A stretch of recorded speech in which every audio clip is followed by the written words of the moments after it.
예, 오늘 말씀의 제목 따라해 보실까요? 예수님의 마음. 예수님의 마음.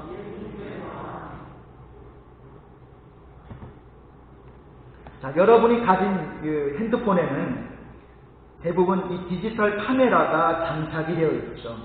대부분 카메라는 자동으로 초점을 맞춰주기 때문에 별로 이 초점을 맞추는 것은 신경 쓰지 않고 찍을 수 있습니다. 그런데 간혹 어떤 사진은 그냥 휴대폰으로 보면 선명하게 찍힌 것 같은데 실제로 이렇게 확대해서 보면 어때요? 사진이 흔들렸다거나 흐릿하게 나오는 경우가 가끔씩 있죠. 자, 이럴 때 여러분은 어떻습니까? 뭐가 열리죠? 뚜껑이 열리죠. 자, 왜 이렇게 사진이 흐릿하게 나왔을까요? 자, 물론 초점이 맞지 않아서 그런 거죠. 자동 카메라이긴 하지만 이것도 조작을 잘 못하면 초점이 안 맞는 경우가 가끔 있습니다. 자, 이렇게 초점이 안 맞으면 아무리 좋은 경치를 찍어도 사진은 엉망이 되는 것입니다. 중요한 것은 카메라 성능도 아니고 찍히는 인물도 아니고 좋은 풍경도 아닙니다. 아무리 좋은 카메라를 들고 저처럼 멋진 사람이 나오고 화려한 풍경을 찍는다 할지라도 초점이 안 맞으면 사진은 엉망이 되는 거죠. 자, 그런데 별로 인물이 시원찮아도 초점이 잘 맞고 구도만 잘 맞으면 사진은 얼마든지 멋진 사진이 되는 경우가 많습니다. 자, 이렇게 서두에서 초점 이야기를 하는 이유는 우리가 예수님께 한번 우리의 삶의 초점을 맞춰보자는 거예요. 우리의 삶도 예수님께 초점을 맞추어 있지 않으면 엉망이 될 수 있기 때문에 그렇습니다. 우리의 초점은 바로 예수 그리스도이십니다. 예수님처럼 생각하고 예수님처럼 결단하고 판단하고 결정하고 행동한다면 우리의 삶은 작품이 될 수 있는 줄 믿습니다. 하지만 초점을 잃어버리고 엉뚱한 방향으로 나아간다면 결국 우리의 인생은 엉망이 될 수밖에 없는 것입니다. 그런데 이처럼 우리의 삶 가운데 초점을 잃어버린 부분들이 너무나 많다는 거예요. 예수님이라는 이 영적 렌즈를 통해 보지 않고 단순히 나의 경험이나 관점을 통해 보니까 자꾸 초점을 잃어버린다는 거예요. 오늘 말씀을 통해 이 예수님이라는 렌즈를 통해 초점이 선명한 삶을 사셔서 하나님이 인정하시는 위대한 작품과도 같은 그런 인생 되시기를 주님의 이름으로 축복합니다.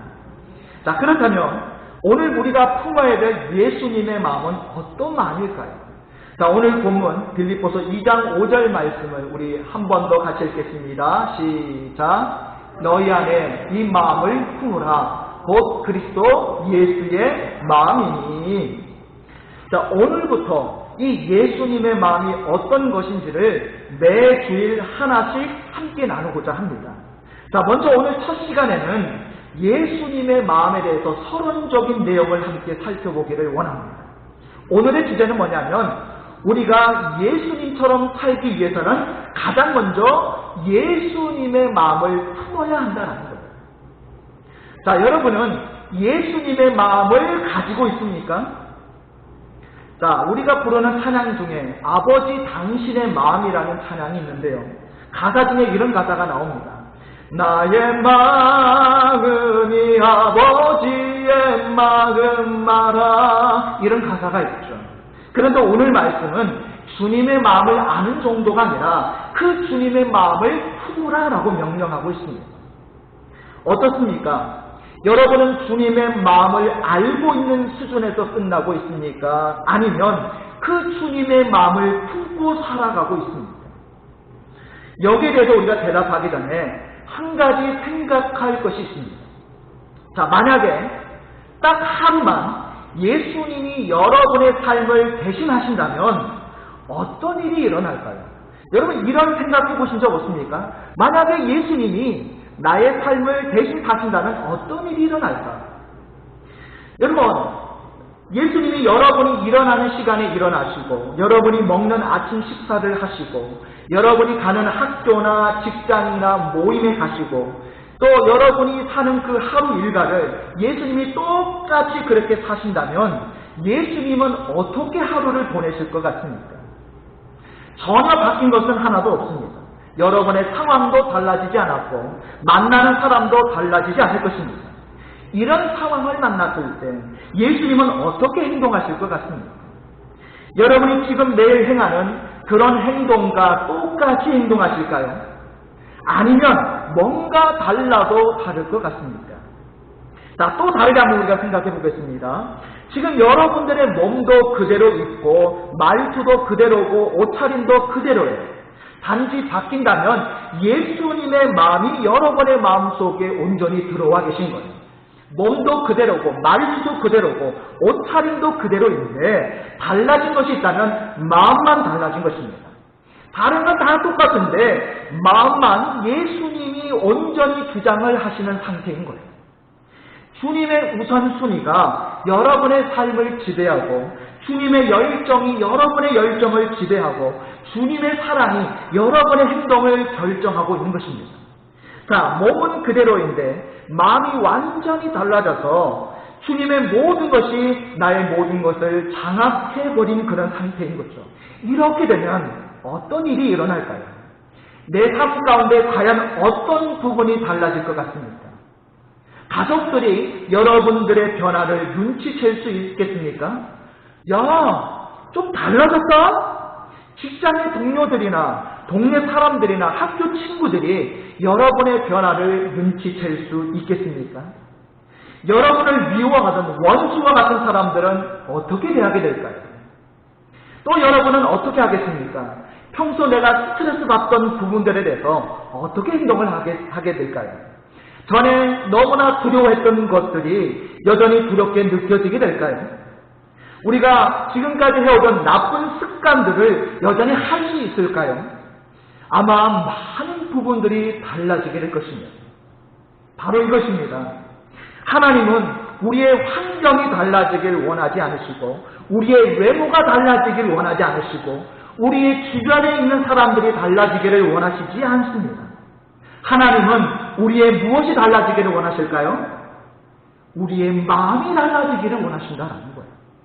우리의 마음이 예수님의 마음으로 변화되면 환경이나 외모나 주변 상황에 더 이상 끌려다니는 삶이 되지 않는다는 것입니다.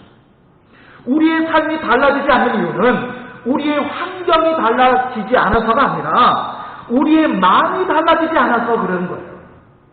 우리가 예수님의 마음을 선명하게 품고 있으면 우리의 삶도 우리가 걸어갈 길도 선명해질 수밖에 없는 것입니다. 예수님처럼 생각하고 예수님처럼 결정하고 예수님처럼 행동할 것이기 때문입니다. 자, 우리 다 같이 화면에 나오는 문구를 한번 같이 읽어보겠습니다. 자, 문구 시작. 하나님은 당신을 있는 그대로 사랑하신다. 그러나 그대로 두시지는 않는다. 하나님은 당신이 예수님처럼 되기 원하신다. 자, 먼저 생각해 보아야 할 것은 하나님은 우리를 어떻게 사랑하신다고요? 있는 그대로 사랑하신다라는 거예요. 우리가 잘하면 더 사랑하시고 잘 못하면 덜 사랑하는 것이 아니라는 겁니다. 믿음이 커지면 더 사랑하시고 봉사를 잘하면 더 사랑하고 순종을 잘하면 더 사랑하는 게 아니다라는 거예요. 하나님께서는 여러분을 있는 그대로 사랑하십니다. 이 세상의 그 어떤 것도 하나님의 사랑을 줄어들게도 할 수 없고 더 늘어나게도 할 수 없습니다. 잘할 때는 후해졌다가 실수하면 줄어드는 그런 인간의 사랑과는 차원이 다른 거예요. 하나님께서는 우리의 실수나 심지어 죄악에도 불구하고 여전히 우리를 사랑하신다는 거예요. 여러분의 자녀들을 한번 생각해 보시기 바랍니다. 여러분이 자녀를 사랑할 때 어떻게 사랑하십니까? 여러분, 자녀가 완벽하면 더 사랑하고 자녀가 부족하면 덜 사랑하십니까? 아니죠. 대부분의 부모들은 자녀 중에 부족한 자녀가 있으면 부족하면 부족할수록 더 관심이 가고 애가 타고 사랑이 가게 되어 있죠. 이게 바로 부모의 사랑입니다. 어느 교회 목사님이 하신 간증 중에 이런 이야기가 있었습니다. 목사님은 어려서부터 할머니를 너무너무 좋아해서 늘 할머니랑 함께 지냈다고 해요. 그래서 할머니 임종하실 때에도 그 곁에서 마지막 임종의 순간을 지켜드렸다고 합니다. 그때 이 할머니의 자녀 중에 막내 삼촌의 이름을 그렇게 할머니가 애타게 부르시더라는 거예요. 사실 첫째, 둘째 아들은 그래도 가정이 안정적으로 기반이 어느 정도 자리 잡고 있었고 실제로 어머니를 모신 분은 둘째 아들이었는데, 하지만 이 막내 삼촌은 그때까지도 결혼도 실패하고 직장도 변변찮아서 늘 이 어머니의 속을 썩였다고 합니다. 그런데 마지막 임종 시간에 그렇게 애타게 불렀던 이름은 첫째 아들도 아니고 둘째 아들도 아니고 막내 아들이었다라는 거예요. 그걸 옆에서 목사님이 똑똑히 지켜보면서 바로 이것이다, 우리 하나님의 사랑도 이런 사랑이다라고 그렇게 이야기를 했습니다. 하나님은 우리가 연약하면 연약할수록 더 사랑하십니다. 우리가 부족하면 부족할수록 더 안타까워하십니다. 우리가 하나님의 자녀라면 우리의 모습이 어떠하든지 하나님의 사랑은 변하지 않을 것임을 믿으시기 바랍니다. 그러나 우리가 분명히 알아야 할 것은 하나님께서는 우리를 지금 이 모습 그대로 그냥 두시지는 않는다라는 사실이에요.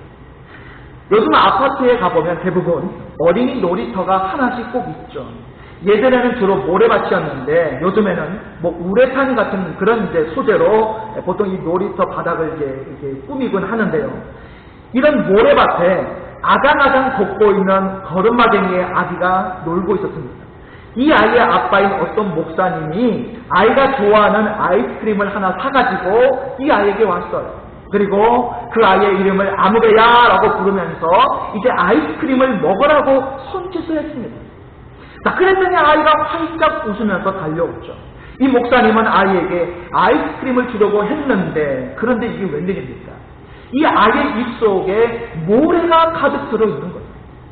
이 아이의 입속에 모래가 가득하다고 해서 이 아이를 미워했을까요? 그런 아버지는 없을 것입니다. 그렇다면 이 아이를 사랑한다고 해서 입속에 모래가 있는데도 아이스크림을 그대로 줬을까요? 그런 아버지가 있다면 정신병원에 보내야 하겠죠.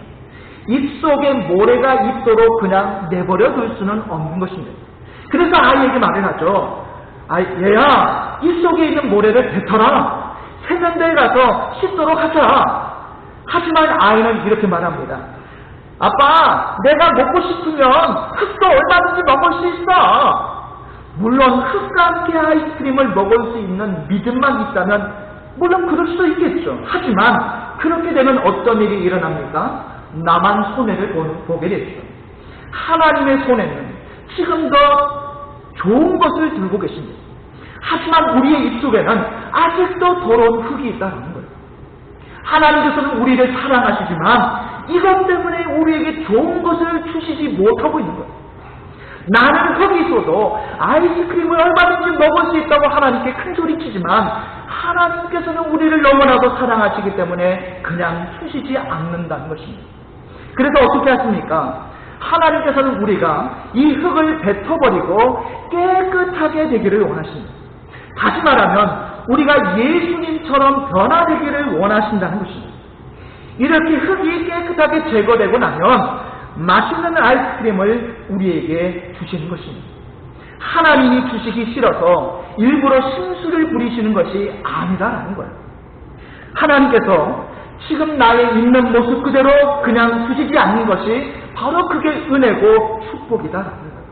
그냥 내버려 두시는 것이 저주고 그 자체가 지옥이다라는 거예요. 아니, 이런 상태에 있는데도 아이스크림을 입에 넣어주셨다? 그거는 더 큰 저주라고 할 수 있죠. 도리어 지금은 흙을 뱉게 만들고 입을 씻게 만드는 것이 은혜다라는 것을 고백할 수 있어야 할 것입니다. 우리는 이런 상태에도 아이스크림을 얼마든지 먹을 수 있다고 큰 소리를 치지만 하나님께서는 우리를 정말 사랑하시기 때문에 지금 있는 그대로 내버려 두시지 않는다라는 거예요. 혹시 지금 흙을 뱉어야 할 분들이 계십니까? 입을 씻어야 할 분들이 있습니까?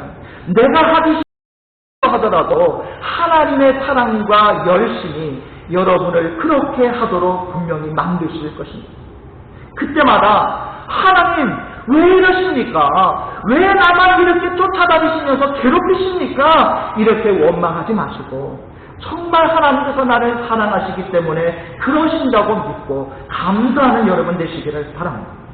이 문제가 잘 해결되면요, 하나님께서 반드시 준비하신 아이스크림을 주실 거예요. 그것도 한두 가지 맛이 나는 것이 아니라 몇 가지?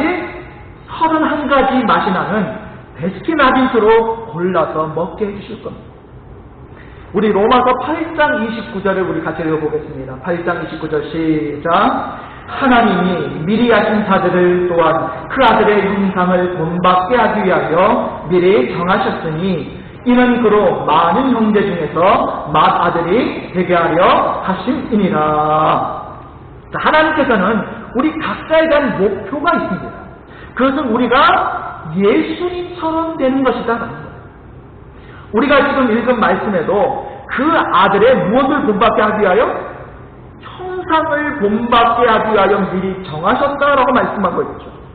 우리를 이렇게 구원하신 최종 목적이 바로 예수님을 닮은 작은 예수가 되게 하시는 것에 있다라고 분명히 보여주고 있죠. 예수님의 형상을 본받는다라는 말은 다른 말로 하면 최고가 된다라는 뜻입니다. 하나님이 우리가 최고가 되기를 원하신다라는 것은 우리를 너무 사랑하시기 때문에 그런 거예요.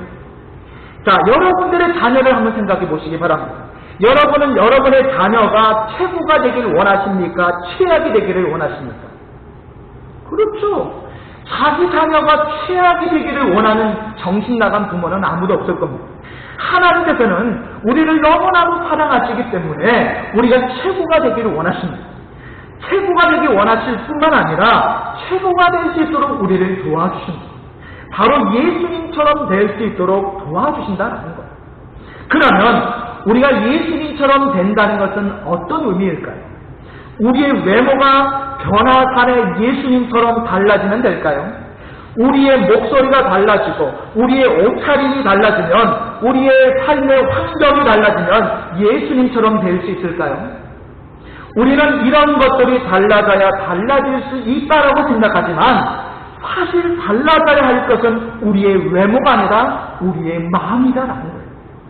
예수님이 이 땅에 계실 때 어떻게 사셨습니까? 예수님은 당시 사람들이 입었던 옷을 그대로 입으셨고 그들이 먹었던 음식을 똑같이 먹으셨고 그들이 잠을 잤던 그곳에서 함께 잠을 주무셨어요. 그러니까 당시 일반 사람들이 살았던 모습 그대로 환경 그대로 삶의 방식 그대로 사셨다라는 것입니다. 달라진 건 하나도 없었다라는 말입니다. 하지만 이렇게 똑같은 환경 속에서 사셨지만 그분은 일반 사람들과 전혀 다른 삶을 사셨죠. 예수님을 3년 반이나 함께 따라다니며 함께 먹고 함께 자고 함께 행동했던 베드로는 예수님을 이렇게 평가하고 있습니다. 베드로전서 1장 9절에서 그분은 흠 없고 적 없는 어린 양이었다라고 고백을 하고 있어요. 그리고 동시대를 함께 보냈던 사도 요한도 요한일서 3장 5절에서 예수님을 이렇게 평가하고 있습니다. 그분에게는 죄가 없습니다. 그러니까 예수님에게 달랐던 것은 그분의 환경이 아니라 그분의 마음이 달랐다는 것입니다. 그분의 조건이 달랐던 것이 아니라 그분의 삶이 달랐다는 것입니다. 우리가 예수님을 닮은 삶을 산다는 것도 바로 이와 같은 것입니다. 우리의 환경이나 외모나 조건을 바꾸는 것이 아니라 우리의 마음을 바꾸고 우리의 태도를 바꾸고 우리의 삶을 바꾸는 것. 환경이나 조건은 전혀 달라지지 않았지만 내 삶은 분명히 예수님을 보여줄 수 있는 그런 삶을 사는 것입니다. 나 같으면 3년 동안이나 훈련시킨 제자들이 나를 배반했을 때 어떻게 했을 것 같습니까? 수제자라고 일컫던 베드로가 나를 3번씩이나 부인했을 때 어떻게 했을 것 같습니까? 십자가의 고통과 조롱과 모욕을 당할 때 어떻게 했을 것 같습니까? 나의 얼굴에 침을 뱉는 사람이 있다면, 능력만 된다면 나는 그 사람의 얼굴에 불을 뿜어버렸을지도 모릅니다. 예수님은 이런 환경들을 만났지만 일반 사람들과는 전혀 다른 모습을 보여주셨다는 것입니다. 어떻게 그렇게 행동하실 수 있었을까요? 우리와 다른 환경 속에 있었기 때문이 아니라 우리와 다른 마음을 가지고 있었기 때문입니다. 우리와 다른 조건 속에 있었기 때문이 아니라 우리와 다른 목표를 가지고 있었기 때문입니다. 우리는 지금 내가 직면한 이 문제만 해결되면 예수님처럼 살 수 있다고 생각합니다. 고등학생들은 대학만 들어가면, 대학생들은 직장만 들어가면, 직장인들은 승진만 하면, 주부들은 이 집 문제나 돈 문제만 해결되면 나도 예수님처럼 살 수 있겠다고 생각합니다. 하지만 이것은 속고인 것입니다. 이 문제가 해결된다고 해서 이전에 예수님처럼 살 수 없었던 사람이 예수님처럼 살 수 있게 되는 것은 아니다라는 거예요. 도리어 이 문제를 해결하고 나면 또 다른 문제 때문에 계속 기도하는 사람이 될 수밖에 없는 것입니다. 정말 바뀌어야 할 것은 나의 주변 환경이 아니라 나의 마음입니다. 이 문제만 해결되면, 저 사람만 사라지면 이 환경만 벗어나면 되는 것이 아닙니다. 나의 마음이 예수님처럼 바뀌지 않으면 아무리 환경이 좋아지고 달라져도 하나도 우리가 바뀌어지게 되는 것은 없을 것입니다. 마음이 달라져야 예수님처럼 살 수 있는 것입니다. 그러면 우리가 이런 예수님의 마음을 품고 있을까요? 여러분 어떻습니까? 예수님의 마음을 여러분 품고 계십니까? 자, 우리 고린도전서 2장 16절을 같이 한번 읽어보겠습니다. 시작. 누가 주의 마음을 알아서 주를 가르치겠느냐? 그러나 우리가 그리스도의 무엇을 가졌느니라? 마음을 가졌느니라. 우리가 구주 예수님을 나의 주로 영접했을 때 이미 예수님의 생각과 마음이 함께 우리 안에 들어오셨다라는 것입니다. 지금 내 안에는 그리스도께서 살아계셔서 내 마음과 생각과 행동까지도 섭리하시고 주장하고 계시는 줄 믿습니다. 자, 그런데 이상해요. 나에게 예수님의 생각이 들어와 있는데 왜 아직도 나의 삶은 이토록 변하지 않는 것일까요? 나에게 그리스도의 마음이 있다면 왜 나의 삶은 아직도 뭔가 불안하기만 하고 염려와 근심과 온갖 제약 속에 사로잡혀 사는 것일까요? 여기에 대해서 한 가지 예화를 하나 들려드리려고 합니다. 약 100년 전에 아일랜드에 있는 한 해변에 작은 집을 한 채 갖고 있던 한 여성이 있었습니다. 그 여성은 부자이기는 했지만 너무나 구두쇠 중에 구두쇠였다고 해요. 그런데 이 여성이 어느 날 전기를 집에 들어놓겠다라고 한 것입니다. 마을 사람들은 아주 소문난 이런 자린고비가 전기를 사용하겠다고 하자 놀라지 않을 수 없었는데요. 전기를 설치한 지 몇 주가 지나서 이제 이 전기를 검침하는 검침원이 그 집에 찾아가게 됐습니다. 검침원은 먼저 전기가 잘 들어오냐고 물었더니 잘 들어온다고 대답을 했습니다. 그런데 이 검침원이 검사를 해보니까 전기를 거의 사용을 하지 않았던 거예요. 계량기가 거의 제자리 걸음을 하고 있던 거예요. 그래서 이 검침원이 물어보았습니다. 아니 정말 전기를 쓰고 있는 거 맞습니까? 그러니까 이 여성이 이렇게 대답을 합니다. 물론이죠. 저녁마다 사용하고 있습니다. 그래서 검침원은 아니 그런데 왜 전기가 하나도 사용하지 않은 것처럼 이렇게 되어 있죠? 그러자 그녀가 이렇게 대답을 해요. 예, 저녁마다 해가 지면 촛불에 불을 붙이기 위해서 잠깐 그때만 전기불을 켭니다. 그리고는 다시 전기를 꺼버려요. 전기는 들어오지만 사용하지 않았다는 말이죠. 이 여성의 집에는 전기가 연결되어 있었지만 달라진 것은 하나도 없었던 것입니다. 바로 이것이 우리가 하고 있는 실수입니다. 주님의 마음이 이미 우리 안에 들어와 있는데 한 번도 사용하지를 않는 거예요. 간혹 사용하고 있기는 있지만 그러나 곧 다시 꺼버리고 옛 생각대로 옛 모습대로 어둠 속에 살아가고 있다는 겁니다.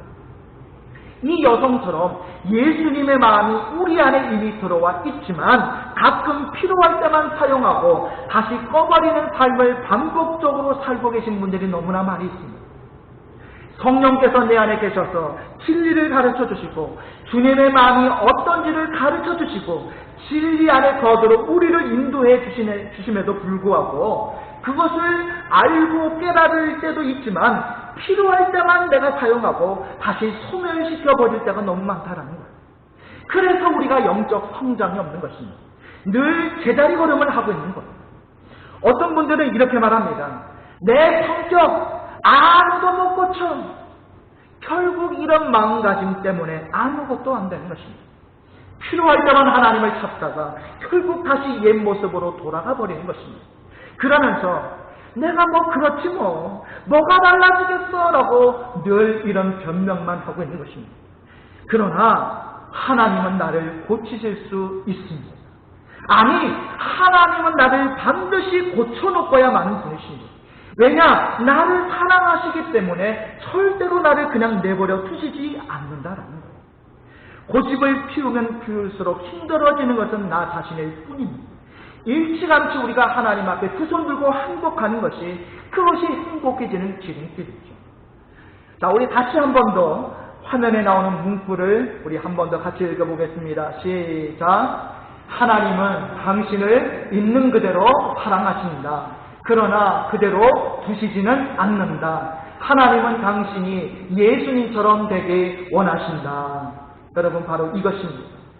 예수님의 마음을 품고 내가 변화되면 상황이 달라진 것이 하나도 없어도 모든 염려가 떠나가고 모든 불신이 떠나가고 모든 두려움이 떠나가는 것입니다. 참된 기쁨과 평강을 그때 누릴 수 있는 것입니다. 상황은 달라지지 않았지만 예수님의 관점으로 모든 것을 볼 수 있기 때문입니다. 하나님께서 여러분들을 사랑하신다면 절대 그냥 그대로 두시지 않습니다. 반드시 여러분을 바꿔놓고야 마실 것입니다. 입속에 있는 모래를 다 뱉어내어야 맛있는 아이스크림을 주실 것입니다. 그 변화의 목표는 예수님처럼, 여러분이 예수님처럼 되는 것입니다. 오늘은 그 중에 한 가지 예수님의 마음에 대해서 서론적인 내용을 말씀을 드렸습니다. 여러분들의 마음속에 예수님의 마음이 깊이 자리 잡기를 바랍니다. 예수님의 마음으로 지금 내가 당면한 모든 문제들을 다 극복하시고 참된 만족과 기쁨을 누리시는 저와 여러분 되시기를 주님의 이름으로 축복합니다.